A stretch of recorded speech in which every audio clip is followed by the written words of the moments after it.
All right, folks. Hey, everyone. Today is Thursday, October 22nd. I've never done what I'm about to do, and that's blow out my sprinklers with snow. I usually wait till probably another week or two before I do this, but I think this year is forcing my hand.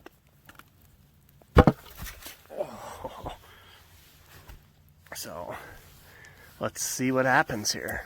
Hopefully they pop up from under the snow.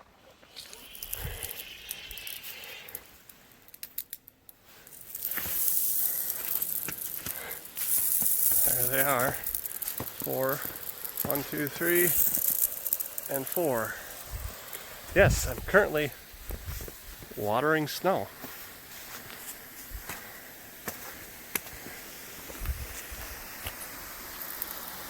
So I have the air compressor hooked up inside to the water line, and I'm blowing the water out right now. Luckily, snow's an insulator, so I really wasn't worried about these being frozen. It's just I'm not sure how they're gonna blow out being under the snow, especially when the air gets to them. Because right now there's still enough water in there. Here, there goes the water though.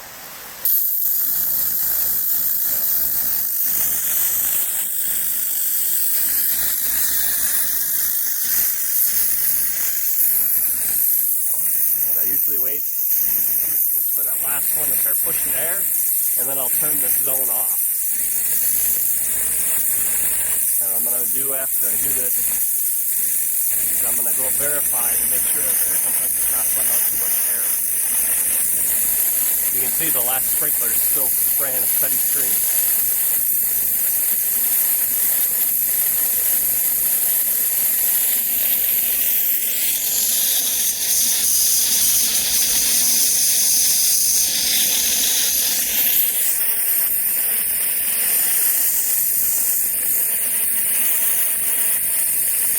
Still blowing water. This one's probably going to drop soon, and if it doesn't, I might have too much air pressure. There, we finally got air out of the last one, so I'm going to turn this zone off. And what I'll do is I'll hit these zones 2 or 3 times like that, because now you push that water through with the air, and the water settles in low spots, and then there's water vapor and stuff, and you got to let that settle back down. I'm gonna let the air compressor catch up here a minute, and then we'll go to the next zone. I'm gonna go verify that the air pressure is right on it though. So that's where the air hose from the air compressor is hooked into the sprinkler line. So let me just start over here. Water comes in from the well. Have a T. This is for the sprinkler line that goes to the house. Have a valve here, filter here, which I've already removed, to a valve so that I can isolate that filter to clean it in the summer. And then I have a drain point here, and then that goes out to the sprinklers. So I got the air coming in here right now. And I have to be careful because it's through the boiler, and that's the exhaust, and that's hot. So I turn that valve off so no air goes out that way. And now that pushes it all outside. So next zone. I do have the air compressor set. It's set at 55 pounds, so we should be good.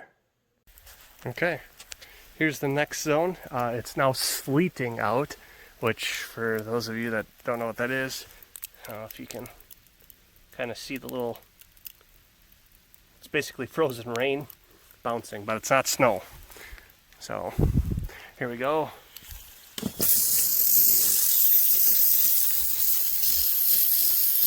I got 3 on this zone, 1 there, 1 there, and 1 there, which you can kind of see. So I'll wait for all 3 of those to go blowing air. That one is down there already. These 2 are still pushing water. That one's still pushing a lot of water. Usually, that one's back to water there too. So say, usually that's the last one to push air.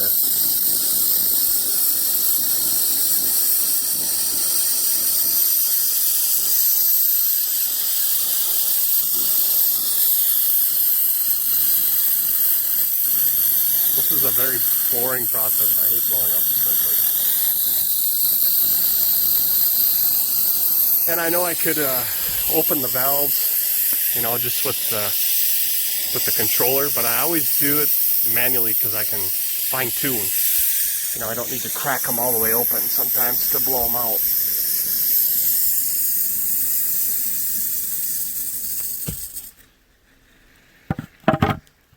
So I'm probably going to make a mistake here. I'm not going to close that down because I'm going to come back to it at some point, but what usually happens is I forget to do that and then an animal gets in there and chews some stuff up.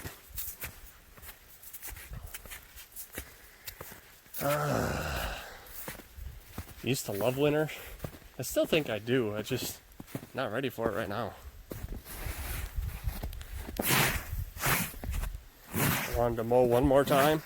That didn't happen. So the yards probably didn't need it besides down below. That's the only spot I know that needed to be mowed. I just didn't get to it. So there we go. Okay. I think all of these have, one has 3, the rest have 4. Oh, look at that. Salamanders. I don't think they were ready for it either. 3 of them in there cuddling for heat.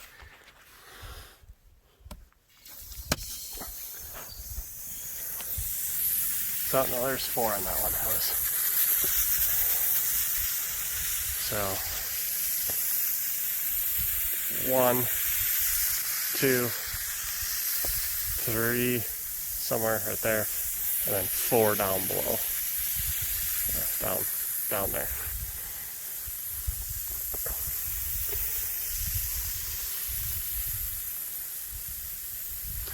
So the process is I just do this, I let it go until they stop spraying water, then I go to the next zone. I have to stop and let the air compressor catch up between zones because I don't have a very big air compressor, although I'm borrowing it from my brother-in-law. I'm eternally grateful for that because mine is even smaller yet. So, it's just a long, slow process. It's boring. So I'll do this through all of them once, and then I'll go back and I'll do it twice, or a second time, and then I'll go back and I'll do it a third time.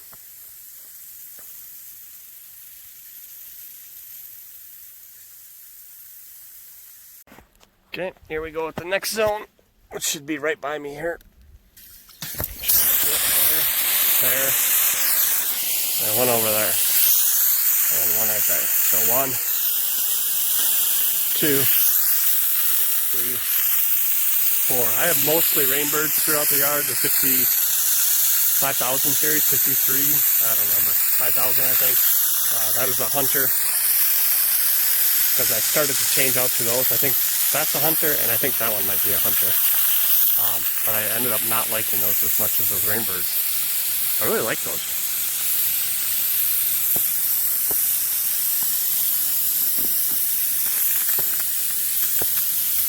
So they're all pushing out air right now. That one's still got a little water in it, but for the most part it's air. I'm going to turn it off. And we'll wait for the next zone. I don't know if I'm going to make too long of a video out of this because it's boring for me to do, so I can only imagine how boring it is to watch. So, but I got branches down in the yard from the snow. They'll be there all winter. Okay, here we go for the third zone in this box here. Which popped up there. I'm going to have an issue with that one, and I'm not going to be able to find it. And then one down there. I don't know why. Oh, it popped. Thank goodness, right there. In the summertime, once in a great while, that one wouldn't pop. And that's what I'm afraid of with the snow on. Is some of these are not going to pop, and I'm not going to find them. You can see that one's spraying water really good down there.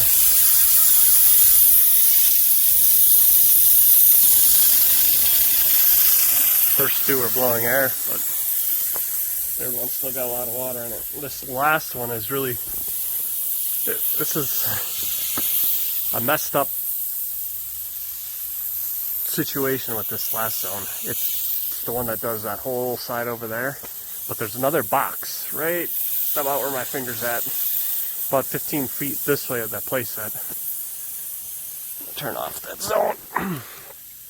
And this feeds over there, but then from that box I got this valve feeding two things. One, the sprinkler zone, so it's pretty easy. I just usually leave that on and then I turn this on. But the other one is a zone, and I should have done it from here, right here, right here. I could have came off right there, but I didn't. I did it over there. I branched off, and it was for the spigot over there for the garden. Really, so over there for the garden. And that's wide in that box over there. So I have to pull that box, do the sprinklers, turn the valve off, and then blow out the line for the hose. That should have been done from back here, but it's not how I did it. At the time, I thought I was doing it right. After I did it, I was like, oh, yeah.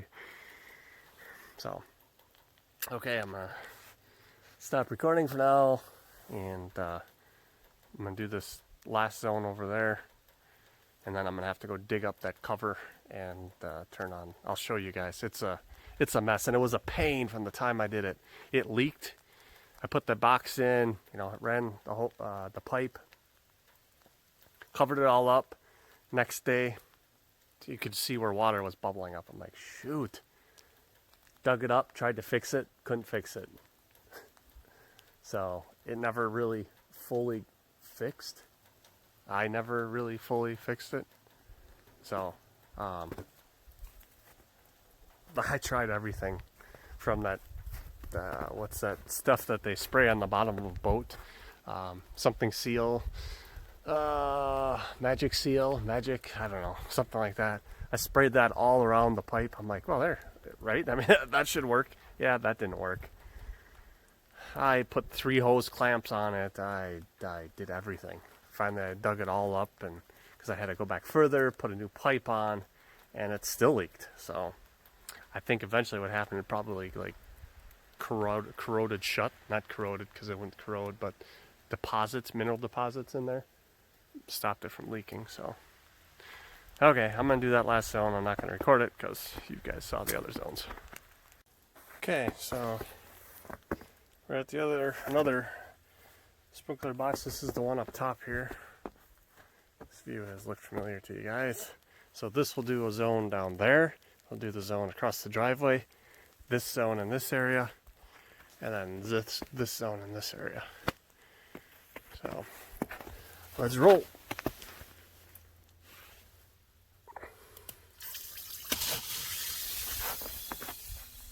Those are sprays down the edge over there. Those usually take a while to empty. I don't know why. The first couple start blowing air right away, but the last one, it blows water for like 5 minutes.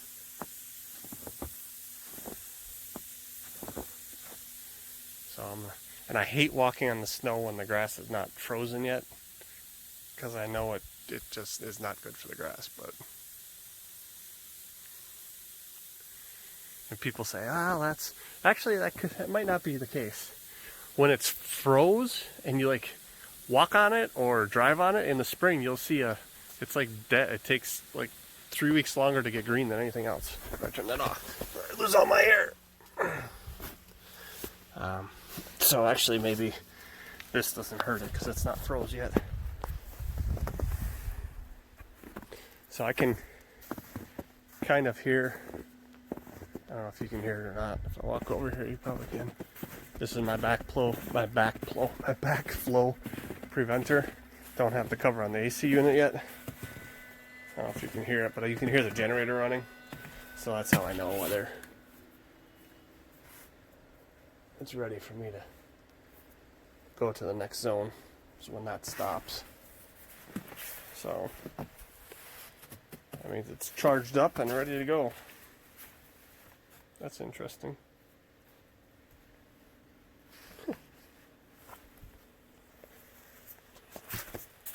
Oh, would you looky here? Bunch of branches down off the pine tree from the snow. That's the side hill that I usually mow with the Massport right there. No, it's kind of hard to tell with the snow what is, but that's that area. Okay, here's the last zone on the first go around.